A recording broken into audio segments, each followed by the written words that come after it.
Real quick before we get into today's video, just want to thank all the people over on Patreon for all their support, because without their help, the upgraded content that you see on the channel, that you really see in the video essays and a few of the lore discussions would not be possible without their help. But over on the Patreon, you get sneak peeks of videos months in advance. Patrons also get priority on the Q&As. Every 3 months we do an anime and manga haul, and I give away a lot of good goodies in that. And it's also just really cool to talk to you guys in the DMs, and if some of you guys have theories that you want me to talk about on the channel, obviously I will talk about your theories. Just send them to me over on the Patreon. But with that being said, let's get into the review. Yo, what's going on, everybody? It's your boy Naruto Explain here, bringing you guys another review for Boruto Naruto Next Generations episode 252. And now that episode 252 is done in the books, we got a lot to talk about, man. So first and foremost, gotta say, I love how they kind of mixed in what looks like some CGI when it comes to the ocean water in this episode. I thought that was a nice choice right there, as well as the darker colors here for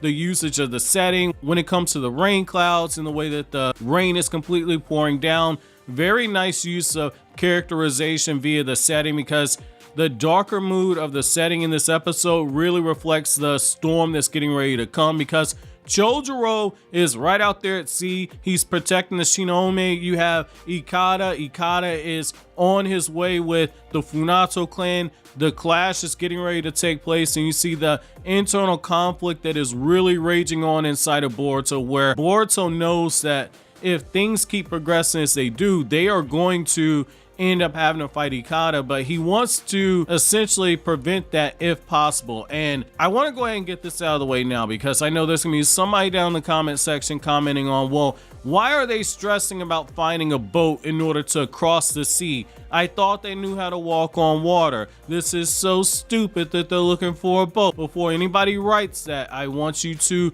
remember the walking on water jutsu and the chakra control that is going to be needed to walk on top of the ocean water when it's raging like that, where the sea is constantly shifting and you got the currents underneath. Nobody on this team has chakra control of that magnitude. There's a reason why Naruto and Guy and all those shinobi on that ship had to take a whole ship to get to Turtle Island. There's a reason why Chojuro is on a ship right now. Walking long distances across the sea is going to burn up a lot of chakra, and you're going to end up drowning before you even get to wherever it is you're trying to get to. So that's why I'm looking for a sea. So now that we got that part cleared up, I like that this episode, before it goes to the opening, it ends off with Kajiki going up to Boruto saying, I got a ship, I can't go anywhere. Boruto asks him, hey, will you take us with you? We want to get our way to Chojuro. We want to try and see if we can't stop this war. And I thought that was a nice decision right there, because it's one of those times where we're connecting the earlier pieces in the arc, where Kajiki is also somebody who has that stronger connection to Ikada. And it makes me wonder, are we going to be in a situation where when Boruto fails to reach him, if Kajiki isn't going to be a character that's somewhere in that background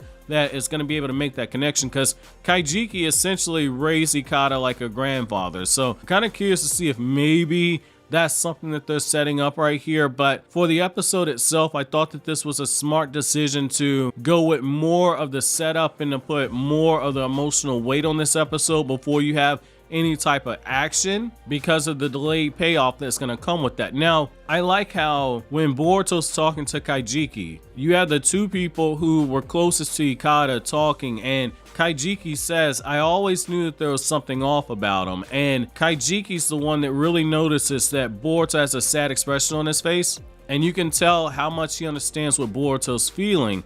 And Kajiki talks about how his family made their living at the sea, but he then goes on to say, I don't agree with what the Funato want to do, but I also don't agree with what the Hidden Mist Village is trying to do. They're both taking the wrong approach right here. And what I like about that is that this goes back to what I've been harping on when I say this arc has been tying in a lot of information that comes from the light novels. I've been saying, if you read the light novels very closely, there were always references to conflict that was going on inside the Hidden Mist Village, with people not agreeing with the ways of the 5th Mizukage and now the 6th Mizukage, Chojuro. And so what I like here is that we're seeing more of that because Boruto's getting more of that information. He's seeing that the Funato might not necessarily be wrong. They're just taking the wrong approach. Just like the Hidden Mist Village and the Land of Water, they have the right idea with the Shinonome, but at the same time, they're impeding on the way of life of other people. And so when Boruto gets that information, he tries to go to Chojuro. He explains to him like, hey, I was close to Kagura too. Kagura gave his life for me. He gave his life for everybody on my team. But I think that we need to try and avoid this fighting. And before Boruto speaks to Chojuro, you have Chojuro and he's thinking about somebody that died in the prior war. He's thinking about how Kagura just died in this current war.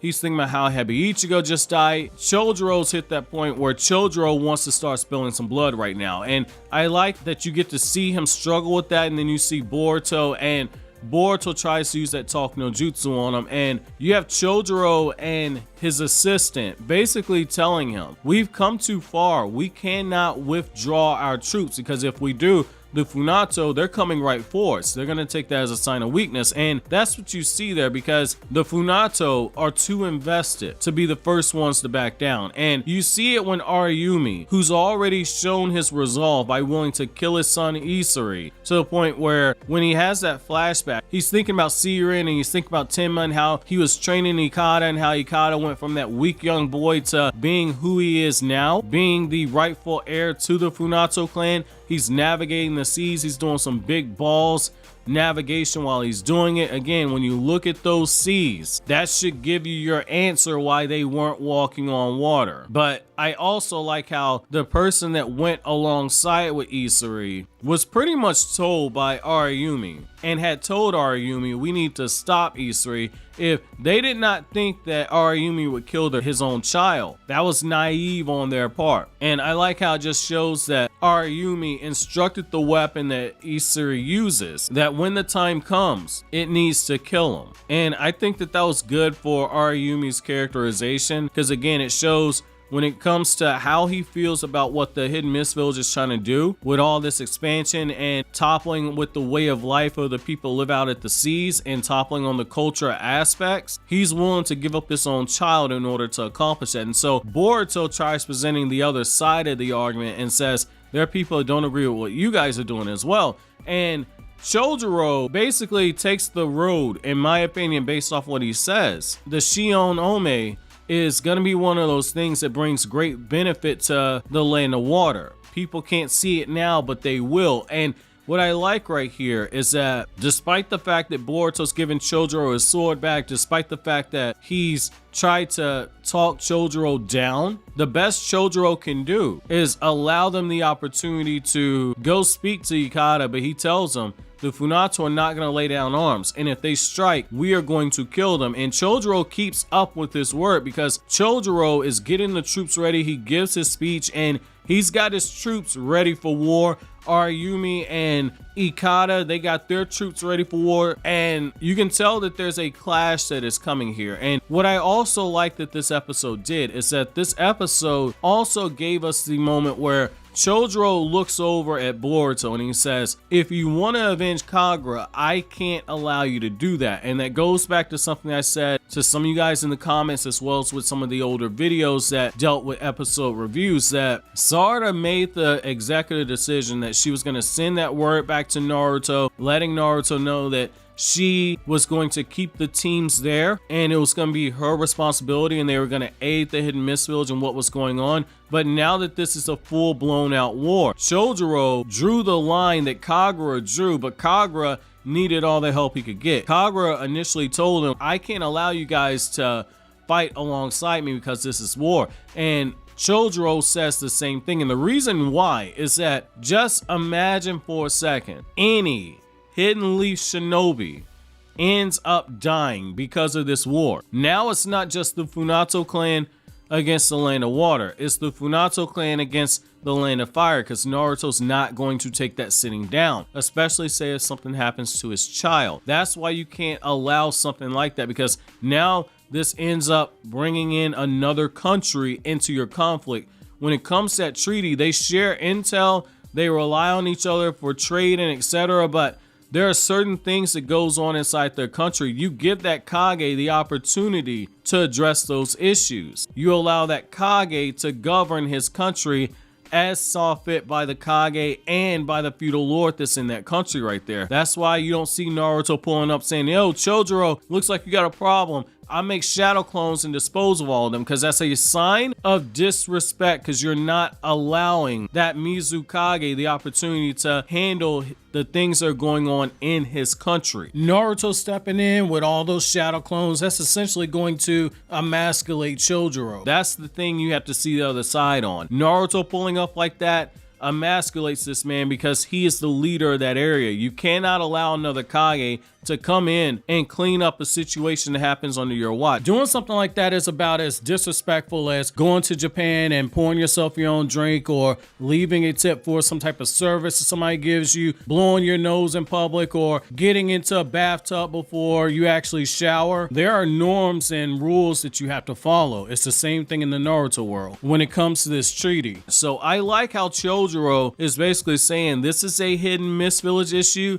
This is a land of water issue. You guys have done your job. You've got your teammates off of Doto Island. You guys are all reunited. Now you need to get out of here. And when Boruto keeps making that impassioned plea, and he says that, well, I used to know Ikada, you can see the wheels turning inside of Chojuro's head. And Chojuro's like, well, he's not the same person that you knew before. But once Boruto starts bringing up Kagura and how Kagura was believing in Bunten and Hebi Ichigo and Kyoho and waiting out for them to make the right decision, and he says that if you truly trust somebody, then your feelings for them will get through to them, and in turn they'll trust you. Boruto says that he trusts Ikada and that he thinks he can talk him down and that he wants to be able to be his friend again. It's one of those times where once those big blue puppy dog eyes get to looking this man in the eyes and everything, Chojuro gives him the chance, and it's because he's already seen it firsthand. He saw how Boruto, when Kagura lost his way back during the Hidden Mist Village field trip arc, which is also a light novel, Chojuro allows him to go simply because he saw what he was able to do with Kagura, and he's willing to bet that dice again. And what I like here is that Boruto got lucky, because had that been the fourth Raikage, he wouldn't have listened. So it's one of those things, Boruto got the right Kage in this situation, because anybody else would have shut him down for his naive beliefs. And essentially this episode ends off with Boruto and Sarada and Mitsuki. Sarada is piloting the ship. Kawaki's nowhere there. It looks like Kawaki isn't going to be involved in this final fight, which that's very telling. Again, we're seeing more of those seeds being planted for the conflict for Boruto chapter 58 being adapted, where Kawaki's fed up with the way that Sarada leads the team and with the way that the shinobi do things. So I like that we're seeing more of those seeds being planted right here. So I mean, overall, this was a cool setup episode. So my episode question to you guys is, do you guys think that Boruto's right to try and reach out to Ikada? And also, how do you feel about the anime putting it right in your face in bold words that there are those like Kajiki who do not agree with what the Land of Water is doing because of what impact that's going to have on their way of life? And then how do you feel about Chojuro kind of doubling down, saying that that device they created is essentially needed for the Land of Water, and how Kajiki essentially said both sides are wrong? Which side do you think is most right here, or do you think that both sides share equal blame? But while you think that over, consider checking out the other videos you see on the screen right now.